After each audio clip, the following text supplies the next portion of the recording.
Hello बच्चों, कैसे हैं आप सभी। आई होप कि आप सभी बहुत अच्छे होंगे और आप लोग की पढ़ाई काफ़ी अच्छे से चल रही होगी। एग्ज़ाम्स बहुत बहुत ज़्यादा पास है और कितना भी पढ़ रहे हैं तो समझ में नहीं आ रहा है, अरे यार ये कुछ ना कुछ भूले ही जा रहे हैं। मैं आपको बताती हूँ कि हिंदी व्याकरण में आपको क्या क्या पढ़ना है, एकदम सटीक की यही चीज़ें, और इस बात की 100% गारंटी है। मतलब ये जो मैं आपको बता रही हूँ ना, ये मोस्ट IMP है, ठीक है।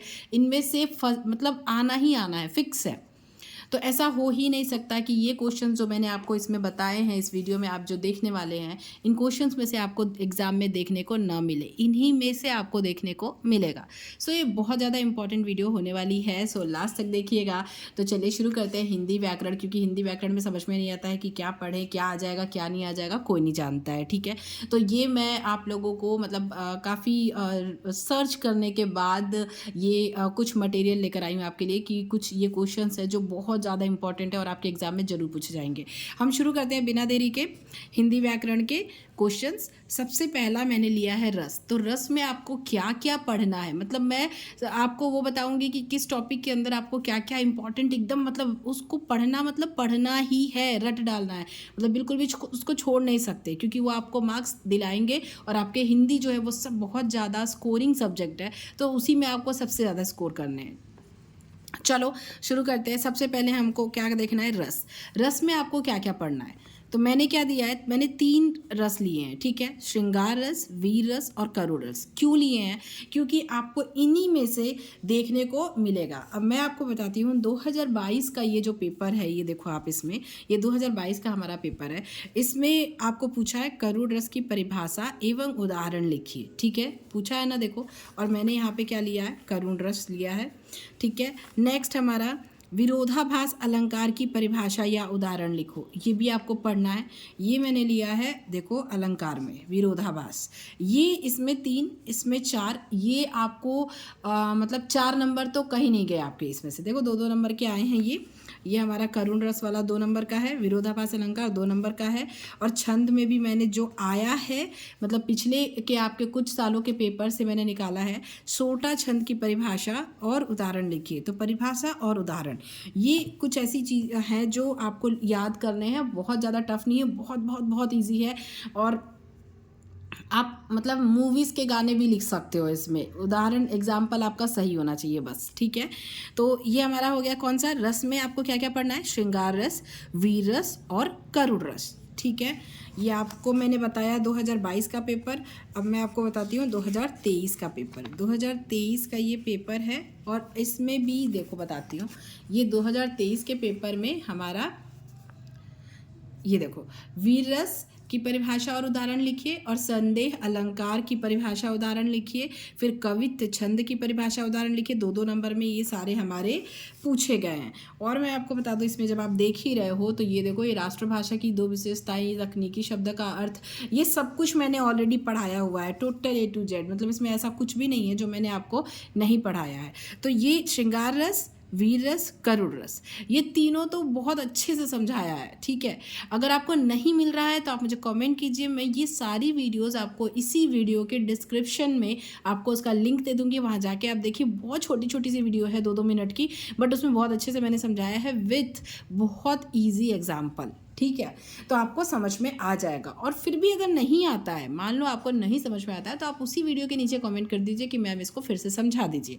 सो मैं आपको उसको और इजी वे में, उसका और इजी उदाहरण लेकर मतलब कोशिश करूंगी समझाने की, ताकि आपके एग्जाम में आपको उससे गलती ना हो। अलंकार में पढ़ना है आपको उपमा, संदेह, रूपक, विरोधाभास। गारंटेड है कि इसके बाहर आपको नहीं पूछेगा, इतना ही पूछने वाला है। इन्हीं चारों में से कोई ना कोई अलंकार आपको उठा के दे देगा। श्रृंगार रस, वीर रस, करुण रस, इन्हीं में से ही उठा के कोई ना कोई दे देगा। छंद है तो दोहा, चौपाई, सोरठा, कवित, ये आपको पढ़ लेना है। मैंने इस वीडियो पे तो बहुत बहुत ज़्यादा व्यूज़ आए हैं, आपके बहुत ज़्यादा मतलब बच्चों ने देखा है और पसंद किया है। तो अगर आपने ये वीडियो नहीं देखी है तो आप भी जाकर देखिए, उसमें आपको बहुत आसानी से समझ में आ जाएगा। अगर आपको अभी तक नहीं समझ में आता होगा तो बिल्कुल जाकर देखिए, आपको गारंटी है इस बात की मेरी कि आपको समझ में आ जाएगा, क्योंकि मोस्टली बच्चों को समझ में आ जाता है वो वीडियो देखने के बाद। तो वो मैंने बहुत ईजी वे में बनाई है, ठीक है। तो आप वो देख लेना, क्योंकि ये नंबर आप पे फिक्स हो जाएंगे। बिल्कुल भी ये छोड़ना नहीं है, क्योंकि ये ऐसे नंबर हैं जिनको आप छोड़ देंगे तो पछताएंगे। तो बिल्कुल भी नहीं छोड़ना है। हमें क्या क्या पढ़ना है? दोहा, चौपाई, सोरठा और कवित छंद, ठीक है। छंद छंद हमारा कंप्लीट हो गया। अब पढ़ना है पत्र लेखन। तो पत्र लेखन में फिलहाल के लिए दो इंपॉर्टेंट है। एक, अपने विद्यालय में कंप्यूटर खराब होने की समस्या के निवारण हेतु प्रधानाचार्य को एक पत्र लिखना है।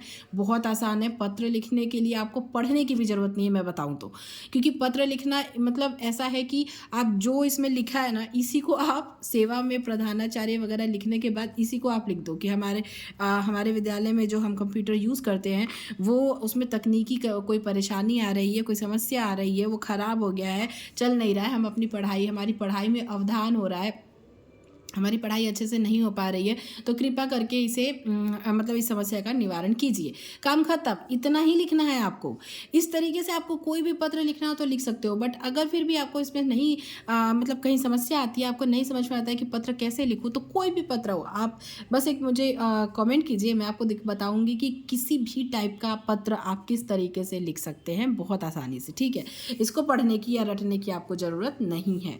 नेक्स्ट, अपने मोहल्ले में सफाई हेतु स्वास्थ्य अधिकारी को एक पत्र लिखिए। तो ये भी बहुत ईजी है। स्वास्थ्य अधिकारी को पत्र लिखना है कि भाई मेरे मोहल्ले में सड़कों पर कचरा पड़ा रहता है, सफाई नहीं है, उसकी वजह से बहुत ज़्यादा मच्छर पनप रहे हैं, मक्खियाँ पनप रही हैं, जिससे हमारे आसपास के इलाकों में बीमारी फैल रही है। आप कुछ भी लिख सकते हैं, आपको सोचना नहीं है वहाँ पे, ठीक है। ये मार्क्स आपको हाथ में है। आप अपने मतलब अगर आपने छोड़ा तो आप इसका मतलब ये मार्क्स आप छोड़ रहे हैं। और मैं आपको एक और बात बता दूं कि ये क्वेश्चंस ऐसे हैं ना कि इनको आप मतलब इसमें अपठित गद्यांश से उठा के कुछ मत लिख दीजिएगा। आप इसी चीज़ को लिखिए। किस तरीके से, मान लो आपने नहीं पढ़ा है वो पत्र, पर इसी चीज़ को उठा के आपको पत्र में बीच में लिखना है। उसमें एक्स्ट्रा कोई शब्द नहीं लिखना है, सिर्फ इसी से रिलेटेड चीज़ें लिखनी है। अगर आपको ये भी जानना है कि अगर आपको कोई क्वेश्चन नहीं आता है तो आप उसका आंसर कैसे लिखोगे, नहीं आता है तो भी आंसर लिखना है, बिल्कुल छोड़ना नहीं है क्वेश्चन। तो भी आप मुझे कमेंट कीजिए, मैं उसकी भी एक अलग से वीडियो प्रोवाइड करा दूंगी, ठीक है। तो ये हमारा हो गया। मैं आपको इसमें देखती हूँ कि इस हमारे 2023 के प्रश्न पत्र में क्या दिया है लेटर लिखने के लिए। ये देखो यहाँ पे दिया है परीक्षा की तैयारी की जानकारी देते हुए पिता को पत्र। ये भी बहुत आसान है, ठीक है। पिता को पत्र तो बहुत ज़्यादा आसान है। परीक्षा की तैयारी मेरी अच्छी चल रही है, कुछ सब्जेक्ट की तैयारी हो गई है, मतलब हिंदी में लिख दीजिएगा कि कुछ विषयों की तैयारी हो गई है, जहाँ कुछ विषयों में मुझे अभी भी मतलब संदेह है, तो वो मैं अपने शिक्षक से मिलकर उसे ठीक करवा लूँगा, मतलब ठीक कर लूँगा, समझ लूँगा, वगैरह वगैरह। इस तरीके से आप लिख सकते हो। इसमें कुछ भी बहुत ज़्यादा वो नहीं है। ये क्या है? ध्वनि विस्तारक यंत्रों पर प्रतिबंध लगाने हेतु जिलाधीश महोदय को प्रार्थना पत्र लिखिए। ध्वनि विस्तारक यंत्रों पर प्रतिबंध क्यों लगाएंगे भाई? हमको पढ़ाई में डिस्टर्ब हो रहा है, नॉइस पोल्यूशन मतलब ध्वनि प्रदूषण बढ़ रहा है, और मतलब या तो आप इसमें एक और कारण लिख सकते हो कि मेरे घर में बड़े बुजुर्ग हैं, उनको तकलीफ हो रही है, कुछ भी बोल सकते हो, ठीक है। इसीलिए आप उस पर क्या लगाना चाहते हो? प्रतिबंध लगाना चाहते हो। तो इसलिए किसे लिख रहे हो? जिलाधीश महोदय को प्रार्थना पत्र लिख रहे हो। आपको बिल्कुल भी सोचना नहीं है। कोई भी पत्र हो, किसी भी टाइप का पत्र हो, आपको बिल्कुल भी सोचना नहीं है, आप आराम से लिख सकते हो। ये तो रहा 2023 में पूछा था। 2022 में आपका क्या पूछा था? एक सेकेंड, ये देखिए मैं बताती हूँ। आप कहीं से भी पत्र उठा के दीजिए, मैं आपको उसको बता दूंगी कि आपको उसमें लिखना क्या है। जबलपुर नगर निगम के निगमायुक्त को नियमित जल आपूर्ति करवाने हेतु आवेदन पत्र लिखिए। किसको करवाना है? जबलपुर नगर निगम के निगमायुक्त को। किसको? निगमायुक्त को। तो वहाँ पे सेवा में या फिर मतलब सेवा में करके निगमायुक्त ही आप लिखेंगे, ठीक है। उसके नीचे लिखेंगे जबलपुर नगर निगम, ठीक है। ये आपको लिखना है। उसके बाद विषय में नियमित जल आपूर्ति करवाने हेतु आवेदन पत्र। उसके बाद आप शुरू करेंगे, ठीक है, कि महोदय मेरे इलाके में जल की बहुत ज़्यादा समस्या है। यहाँ पे सिर्फ 1 घंटे के लिए पानी आता है, जल दिया जाता है, पर उसमें सभी को नहीं पानी मिल पाता है, बहुत ज़्यादा समस्या है। इस तरीके से आप कुछ भी लिख दो। नंबर आपको पूरे के पूरे 4 नंबर मिलेंगे, इसमें कहीं नंबर नहीं कटेगा जो मैं आपको बता रही हूँ लिखने में। अपने मित्र कमलेश को अपने बड़े भाई की शादी में आमंत्रित करने हेतु एक पत्र, ये तो आपने बहुत पढ़ा होगा, ये बहुत ज़्यादा आसान है। तो इस तरीके से आपके पत्र आते हैं और इसमें आप पूरे नंबर ला सकते हो। ग्रामर का ये बहुत मोस्ट IMP क्वेश्चन आपका पूरा हो गया। नेक्स्ट, मुहावरे और लोकोक्तियाँ। तो कुछ मुहावरे और लोकोक्तियाँ आपके बहुत ज़्यादा इंपॉर्टेंट है। मतलब मुहावरे और लोकोक्तियाँ सिर्फ आपको वही देखनी है। वैसे तो एक सरसरी निगाह में आप चाहें तो जितनी इम्पॉर्टेंट है वो सारी देख सकते हैं, क्योंकि ये ऐसी चीज़ें हैं कि एक बार आप पढ़ लेंगे तो कहीं ना कहीं आपके दिमाग में रह जाती हैं। मतलब ऐसा नहीं होगा कि पूरा वो होगा, मतलब पूरा स्किप कर जाएगा आप, बिल्कुल आपको याद नहीं आएगा कि इसमें क्या लिखना है, क्योंकि एक बार सरसरी निगाह से देख लेंगे कि बहुत सारे मुहावरे और लोकोक्तियाँ इसमें होंगी। मैं चेक करके आपको बताती हूँ कि मुहावरे और लोकोक्तियाँ कितनी दी हैं, बट मुझे ऐसा लगता है कि बहुत ज़्यादा नहीं है। आप पढ़ सकते हैं, उतनी ही आपको इसमें दी गई होंगी।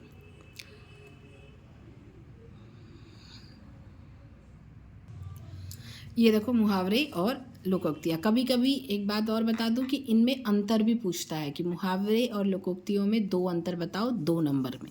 ठीक है, तो ये अंतर आपको पढ़ लेना है कि भाई इन दोनों में अंतर अगर पूछता है तो क्या होगा।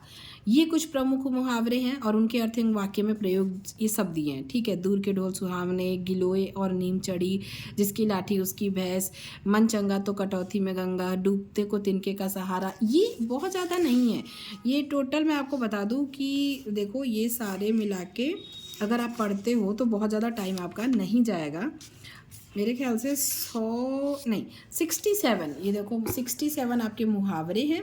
ठीक है, और लोकोक्तियाँ हमारी ज़्यादा नहीं होंगी, ये भी कुछ ये देखो ये 16 ही है सिर्फ जो इम्पोर्टेंट है। ठीक है, तो सिर्फ 16 इम्पॉर्टेंट है, तो ये आप पढ़ लोगे। और इसमें आपको देख लो यहाँ पे दिया है लोकोक्तियों का अर्थ। मुहावरे और लोकोक्तियों में कोई 2 अंतर है, देखो 2022 में पूछा है, जो कि मैं आपको कह रही थी। अब मिल ही गया तो मैं आपको बता देती हूँ। ऐसा वाक्यांश जो सामान्य अर्थ का बोध न कराकर किसी विशेष अर्थ का आभास दे उसे मुहावरा कहते हैं। किसे कहते हैं? ऐसा वाक्यांश मतलब ऐसा वाक्य का अंश जो सामान्य अर्थ का बोध न कराकर किसी विशेष अर्थ का आभास दे, ठीक है, किसी विशेष अर्थ का बोध कराए, उसे मुहावरा कहते हैं। लोकोक्तियाँ किसी विशेष घटना या कहानी से निकलकर प्रचलित होती हैं, मतलब किसी विशेष घटना या कहानी से निकलकर प्रचलित हो जाती हैं, और इनमें लोक अनुभव छुपा होता है, मतलब लोगों का अनुभव छुपा होता है। तो इस तरीके से आप अंतर बता दीजिएगा। ये 2 नंबर में आपके पूछ सकता है, तो ये इम्पोर्टेंट था। ये हमारा हो गया मुहावरे और लोकोक्तियाँ। अब आते हैं अपठित गद्यांश पे। तो अपठित गद्यांश तो अब आपका 5 मार्क्स का पूछने लगा है। अपठित गद्यांश कितने नंबर का पूछने लगा है? 5 मार्क्स का पूरा आपको पूछ रहा है। तो 5 मार्क्स तो बिल्कुल छोड़ ही नहीं सकते हैं, ऐसा है। मतलब उसमें तो कोई किंतु परंतु की गुंजाइश ही नहीं है। तो ये आपको अपठित गद्यांश पूरे कर लेने हैं। पूरे मतलब जितने आपके, आप अगर परीक्षा बोर्ड या किसी चीज़ से पढ़ रहे हैं तो उसमें जितना दिए हैं कम से कम उसको कर लीजिएगा। उससे आपका ये होगा कि मतलब प्रैक्टिस हो जाएगी, आपके मार्क्स कटेंगे नहीं। ठीक है, ये देखो आप अपठित गद्यांश दिया हुआ है यहाँ पे और इसके कुछ क्वेश्चंस दिए हैं, तो इस तरीके से आपको कर लेने हैं। और मैं आपको बताऊं कि अगर इम्पॉर्टेंट अगर आपको देखना हो तो कुछ आपके अनुच्छेद भी आपको पढ़ना है। ये देखो 2022 में ये वाला पूछा है। ठीक है, ये देखो अपठित गद्यांश, ये आपको पढ़ लेना है। राष्ट्रीय भावना में शौर्य भाव का अपना विशिष्ट स्थान है। राष्ट्र गौरव का बखान और उसकी रक्षा का प्रबल भाव जिस कविता में व्यक्त होता है। मतलब इस तरीके से आपको ये क्वेश्चन आंसर पढ़ लेने हैं। ठीक है, ये 2022 में पूछा था, ये 2023 में पूछा था। तो ये इस तरीके से आप कम से कम इतने कर लीजिए, हो सकता है रिपीट कर दे। ठीक है, तो आपको पूरा एग्जैक्ट क्वेश्चन का आंसर आपको मिल जाएगा इससे। इसमें और भी हैं, मतलब टोटल आपको 12 या 13 कुछ हैं, तो वो आपको कर लेने हैं, बहुत ज़्यादा नहीं है। ठीक है, तो ये अपठित गद्यांश हमारा हो गया। इस पे 5 नंबर फिक्स है। निम्नलिखित शब्द युग्मन का सही अर्थ लिखिए। 2 शब्द एक साथ लिखे होंगे और उसमें क्या करना है, उनका सही अर्थ दोनों का अलग अलग लिखना है। ठीक है, और सही अर्थ चयन कीजिए, मतलब ऑप्शन भी मिलेगा आपको। तो मतलब कनक वाला हो गया, इस तरीके से मतलब जो भी आपको मिले शब्द युग तो उसका अलग अलग अर्थ, उसमें हमारे कुछ मतलब ऑप्शन रहेंगे, उनमें से सही युग्म को आपको चुनना है, ठीक है। तो किसी एक शब्द के 2 अर्थ लिखिए। तो अब इसमें आएगा कि कोई एक शब्द होगा जिसका अर्थ जिसके अर्थ होंगे ऑलरेडी 2-3, तो आपको उसमें से 2 अर्थ ही बस पूछ रहा है कि 2 अर्थ लिखिए, 2 नंबर में पूछा जाएगा। तो इस तरीके से ये कुछ ग्रामर के, हिंदी ग्रामर के कुछ क्वेश्चंस हैं इंपॉर्टेंट, जो आपको पढ़ लेने हैं, छोड़ने नहीं है बिल्कुल। और इनमें से कोई भी ऐसा टॉपिक हो जो आपको समझ में ना आता हो तो आप मुझे कमेंट कीजिए, मैं ज़रूर आपकी हेल्प करूँगी, ठीक है।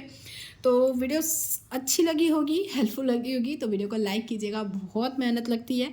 और ज़्यादा से ज़्यादा दोस्तों में मतलब सर्कुलेट कीजिएगा, मतलब शेयर कीजिएगा। चैनल पर नए हैं तो चैनल अगर अच्छा लगा, मतलब आपको वीडियो पसंद आई हो तो चैनल को सब्सक्राइब जरूर कर लीजिएगा।